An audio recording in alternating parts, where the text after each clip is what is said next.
नमस्ते, मैं शर्मिष्ठा आप सबको स्वागत करती हूँ मेरे इस चैनल स्पिरिचुअल डिवाइन रेमेडीज में। आज मैं आप लोगों को ऐसी कुछ खास बातें बताऊंगी जो कि सूर्यास्त के वक्त आपको बिल्कुल नहीं करनी चाहिए। आज की मॉडर्न जमाने में हम लोग बहुत सारी चीजें जो पुराने जमाने से चलती आ रही है वो चीज को हम नकार देते हैं, वो चीज को हम इग्नोर करते हैं, मगर उस सारे कारणों की कुछ ना कुछ वजह जरूर है। ऐसा नहीं कि हवा में बात कह दी गई है। अगर कोई बात है तो उसके पीछे कुछ मान्यता भी है और जो कि लॉजिकल भी है।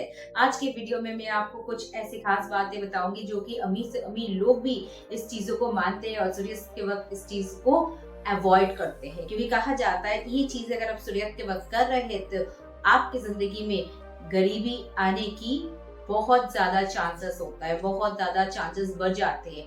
या फिर देखा गया कि ये चीजें अगर लोग करते हैं सूर्यास्त के वक्त तो उनके घर में माता लक्ष्मी जी की वास नहीं होती है, पैसा आते आते रुक जाते हैं, या फिर पैसा आने का संभावना तो है मगर वो ऐब मौके पे नहीं आती, या फिर आता भी है तो खर्चा हो जाता है, तो सेविंग्स की कोई बस गुंजाइश ही नहीं है। तो चलिए आज बात कर लेते हैं ऐसी कौन सी चीजें हैं जो कि आपको सूर्यास्त के वक्त नहीं करना चाहिए।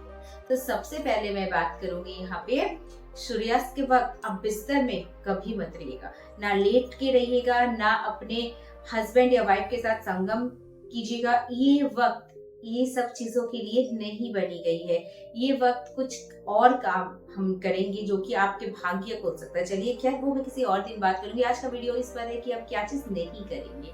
तो यहाँ पे मैंने क्या कहा है कि बिस्तर से बिल्कुल मत लगे रहिएगा, बिस्तर पकड़ के मत बैठे रहिएगा, या फिर पलंग के साथ आप टच करके भी मत बैठिए, क्योंकि ये वक्त बिस्तर से दूर रहने की है।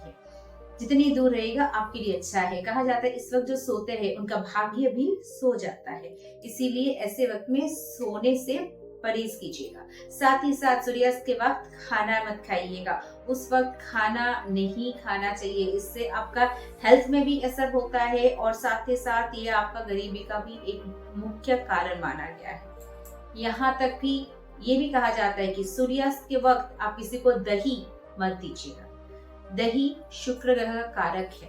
शुक्र हमारे घर में ऐशो आराम, धन, दौलत, वैभव सब कुछ लेके आते हैं। तो सूर्यास्त के वक्त किसी को भी दही मत दीजिएगा। साथ ही साथ नमक भी किसी को मत दीजिएगा। सूर्यास्त के बाद आप नमक किसी को भी मत दीजिएगा। अपने पड़ोसी हो या कोई भी हो, किसी को नमक अपने घर से मत दीजिए। यहाँ तक कि मैं ये बताना चाहूंगी कि सूर्यास्त के वक्त आप कोई भी चीज किसी को मत दीजिए। सूर्यास्त के पहले दीजिए, उसके पश्चात में मत दीजिए। अब अगली चीज जो है वो है कि आप सूर्यास्त के वक्त अगर आपका आदत है कि घर में झाड़ू पटका करने की, घर सफाई करने की, तो वो कदाचित मत कीजिएगा। इससे कहा जाता है कि माता लक्ष्मी रुष्ट हो जाती है और वो आपके घर छोड़ के चली जाती है। सूर्यास्त का जो वक्त है वो होता है आपका दिया बाती करने का, घर में आप पूजा पाठ करिए, वो शुभ होता है, मगर झाड़ू पटका करना बहुत ही गलत है।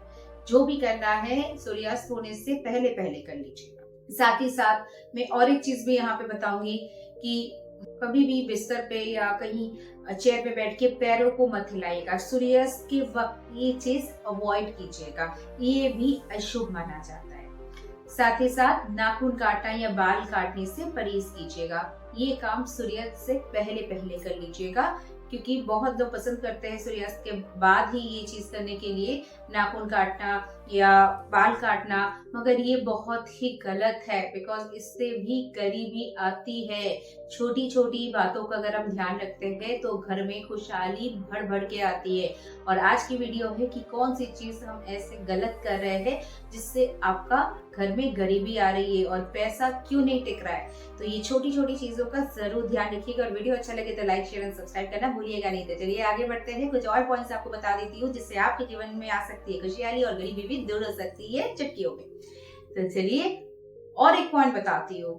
सूर्यास्त के बाद घर में हमेशा तेज रोशनी बल्ब जरूर जला के रखिएगा। कुछ घरों में ऐसा मैंने देखा है कि बचत करने के लिए घर में बहुत छोटी सी लाइट जला देती है, डीम लाइट जला देते, या फिर कुछ कम पावर वाली बल्ब लगा देते हैं। मगर इससे क्या होता है, जहाँ पे अंधेरा सा लगा रहता है वहां पे एक तो आपका नकारात्मक ऊर्जा का वास हो जाती है और वास्तु के तहत भी ये बहुत गलत माना जाता है। आज का ये वीडियो जब गरीबी पे आधारित है, तो यहाँ पे मैं कहूंगी कि आजकल के दिन में आपको बहुत तेज रोशनी वाला एलईडी बल्ब भी आ गया है मार्केट में, जिससे आपका बिजली का बिल भी ज्यादा नहीं आता है। मगर रोशनी तेज जरूर होनी चाहिए। सूर्यास्त के वक्त ऐसा घर में कोई भी कोना नहीं होना चाहिए, कोई भी रूम नहीं होना चाहिए, खासकर जहाँ पे आप सोते हैं या फिर जहाँ पे आप लोग रहते हैं, बातचीत करते हैं, इन द सेंस की लिविंग रूम हो या जहाँ पे आप काम करते हैं अपना, ये जगहों पे रोशनी हमेशा होना चाहिए, हमेशा।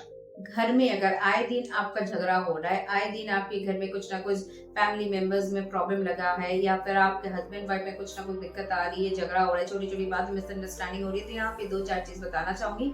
ऐसे में हर रोज जब घर में आप फर्श को साफ करते हैं, मॉप करते हैं, उसमें सेंधा नमक जरूर के जरूर मिलाइए और आपको 1 महीने के अंदर आपको बहुत बढ़िया से बढ़िया रिजल्ट मिलेगा। साथ ही साथ मैं बताऊंगी, सेंधा नमक के साथ आप 1 चम्मच विनीगर जरूर मिला दीजिएगा। इससे भी नकारात्मक ऊर्जाएं जो भी है आपके घर में, वो तुरंत के तुरंत आपके घर से यूं हट जाएगी। करके देखिए, 1 महीने के अंदर आपको रिजल्ट हाथों हाथ मिल जाएंगे। अब कुछ और चीज बता देती हूँ। घर में 1 या 2 से ज्यादा चाकू छुरी मत रखिएगा, इससे भी नेगेटिव असर पड़ता है घर वालों पे या आपके माइंड पे, घर में रहने वालों के अंदर। और बोलूंगी, सुबह सुबह उठ के ये सब नुकीले चीजें जो छुरी कांची है, ये सब देखने से परहेज रहिएगा, बिकॉज इससे दिन भर पे नहीं तो आपका असर पड़ता है। ये सब चीज सुबह सुबह मत देखिएगा, आपका दिन अच्छा जाएगा। और एक आखिरी पॉइंट मैं बताना चाहूंगी कि कैक्टस, घर में कांटेदार पौधे, आजकल तो बहुत छोटा छोटा ऐसे पौधा भी आ जाता है मार्केट में जो इसमें कांटे होते हैं, मगर ये सब चीज देखने में तो घर में शायद अच्छा लग जाए, मगर ये एक्चुअली रखना नहीं चाहिए। जैसे वास्तु के तहत मैं बोलूंगी कि बोनसाई प्लांट्स भी बिल्कुल नहीं रखना चाहिए, क्योंकि इससे घर वालों पे बहुत ज्यादा बुरी असर पड़ता है। साथ ही साथ ये नेगेटिव एनर्जी को भी अट्रैक्ट करता है। और कांटेदार पौधा घर में आप रखते हैं तो घर वालों के हेल्थ पे भी असर पड़ता है, और साथ ही साथ ये आपका अकाल मृत्यु का योग भी बना देता है। तो इसलिए ये सारी चीजें जो मैंने कही है, आप वीडियो को पॉज करके आप सुन लीजिए, धीरे धीरे लिख लीजिए, ताकि आप भी इस चीजों को फॉलो कर सके और आपकी जिंदगी में जो भी पैसों की कमी है, पैसों की तंगी है, वो धीरे धीरे आपके जीवन से चली जाएगी और आप भी धीरे धीरे पैसे को कमाने लगेंगे। इनकम आपका बढ़ेगा और साथ ही साथ आपका सेविंग्स भी बढ़ेगा। ये छोटी छोटी बातों को ध्यान रखते हैं तो हमारी जिंदगी में बहुत सारी चेंजेस आती है। तो चलिए, आज के लिए बस इतना ही। अगले दिन फिर मिलती हूँ आपके साथ कुछ नया सा इंटरेस्टिंग सा लेके। Till then, thank you so much. Stay